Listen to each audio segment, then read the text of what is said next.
King James Onlyist will usually state that the King James Version translators use the Masoretic Hebrew text for their translation.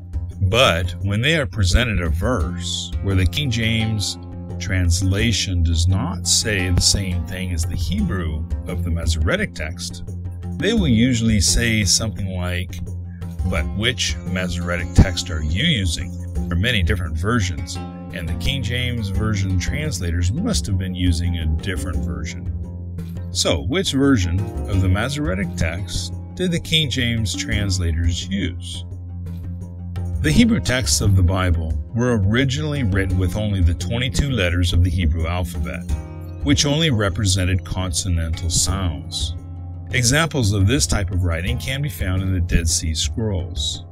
As no vowel sounds were originally included in the text, they had to be memorized.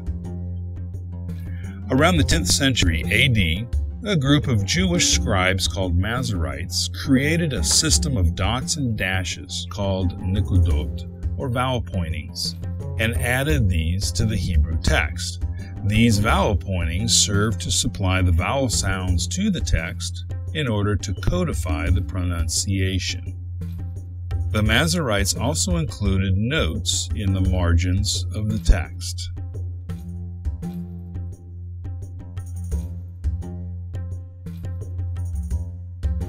Prior to the discovery of the Dead Sea Scrolls, the oldest Hebrew manuscript known to exist is the Masoretic text called the Aleppo Codex, which was written in 826 AD.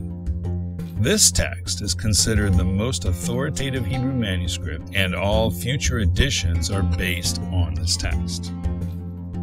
Another important Masoretic text is the Leningrad Codex, written in 1008 AD. Both the Aleppo Codex and the Leningrad Codex are called Ben Asher texts, as they both come from the Ben Asher tradition of the Masoretes.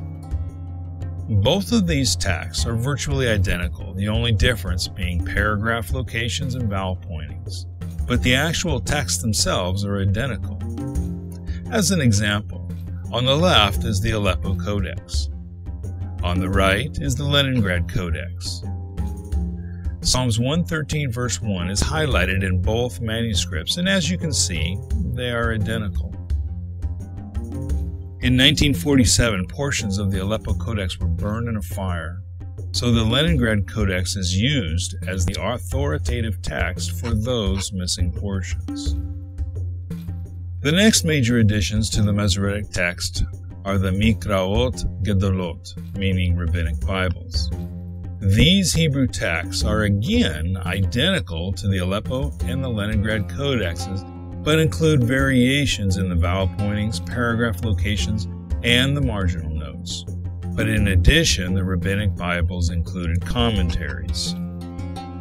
One of these Rabbinic Bibles is Jacob ben Chaim's Rabbinic Bible, first published by Daniel Bomberg in 1525.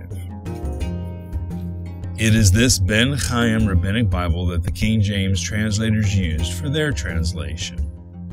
There were only 9 textual differences between the Ben Chaim text and the Ben Asher texts of the Aleppo and the Leningrad codexes. Other than these 9 differences, all of the Masoretic texts are identical. The next major additions to the Masoretic Hebrew Bible was the Biblia Hebraica and the Biblia Hebraica Stuttgartensia. The Biblia Hebraica was published in 1906 by Rudolf Kittel and was basically a copy of the Ben Chaim Rabbinic Bible, but did not include the marginal notes. The Biblia Hebraica Stuttgartensia was printed by Paul Kali in 1977 and is a copy of the Leningrad Codex, but revised the marginal notes.